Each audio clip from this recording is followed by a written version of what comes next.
Loan ಕೊಟ್ಟಿದ್ದು ಹೊಳ್ಳಿ ಬರಲಿಲ್ಲ. ಮೇಲೆ 3 ಲಕ್ಷ ಕೋಟಿ ಬಂದು ಅಂತ ಹೇಳ್ತಾ ಇದ್ದಾರೆ. ಅದು ಬಂದದ್ದು ಇಲ್ಲೋ ಗೊತ್ತಿಲ್ಲ. ಆದ್ರೆ 35 ಲಕ್ಷ ಕೋಟಿ ರೂಪಾಯಿ ರಿಟರ್ನ್ ನಾವು ಸಣ್ಣ ಅಮೌಂಟ್ ಅನ್ನೋದು.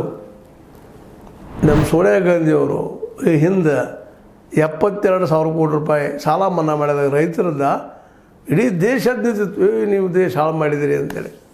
ಇವತ್ತೇನು ಹೇಳ್ತದೆ ದೇಶ ಯಾವ ಹಂತಕ್ಕೆ ನಾವು ದೇಶ ಊರ್ಜಿತಾವಸ್ಥೆ ಹೋಗ್ತಾ ಇದೆಯಾ, ಬೆಳೀತಾ ಇದೆಯಾ ಅನ್ನೋ ಸಹಿತ ನಾವು ಪ್ರಶ್ನೆ ನಮಗೆ ನಾವು ಮಾಡ್ಕೋಬೇಕಾಗಿದೆ.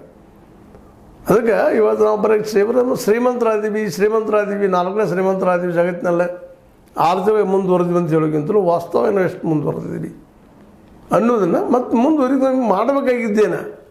ಇಲ್ಲಿವರೆಗೆ ಮಾಡಿದ್ದೇನೂ ಅಲ್ಲ, ಎಲ್ಲನೂ ಕಾರ್ಪೊರೇಟ್ ಮೇಲೆ ಭರೋಸೆ ಇಟ್ಟು ಮಾಡಿದಂಥದ್ದು. ಹೀಗಾಗಿ ಅದೇ ಕಾರ್ಪೊರೇಟ್ಗಳು ಈ ದೇಶ ಬಿಟ್ಟು ಹೊಡೆಯೋದ್ರು. ಸಾವಿರಾರು ಕೋಟಿ ಗೊತ್ತದು ಯಾರು ಎಷ್ಟು ಕೋಟಿ ಹೊಡ್ಕೊಂಡು ಹೋದ್ರಂತೇಳಿ.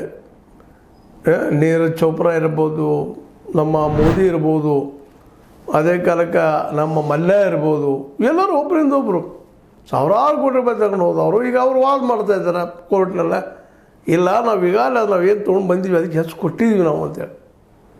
ಅದನ್ನು ಸಾಧಿಸಲಿಕ್ಕೆ ಸಾಧ್ಯ ಆಗದಂಥ ಪರಿಸ್ಥಿತಿ ನಾವು ಬಂದಿರ್ತಾ ಇದ್ದೀವಿ ಅಂತ. ಆ ಪ್ರಮಾಣದಲ್ಲಿ ಈ ದೇಶದ ವ್ಯವಸ್ಥೆ ಅರ್ಥವ್ಯವಸ್ಥೆ ಹಾಳಾಗ್ಲಿಕ್ಕತ್ತದ, ಅದು ಆ ಪ್ರಮಾಣದಲ್ಲೇ ಭ್ರಷ್ಟಾಚಾರ ಹೆಚ್ಚಾಗ್ಲಿಕ್ಕತ್ತದ ಅನ್ನೋದು ಇವೆಲ್ಲ ಡೆವಲಪ್ಮೆಂಟ್ಗಳಿಂದ ಗೊತ್ತಾಗೋ ವಿಷಯ ಆಗ್ಯದ.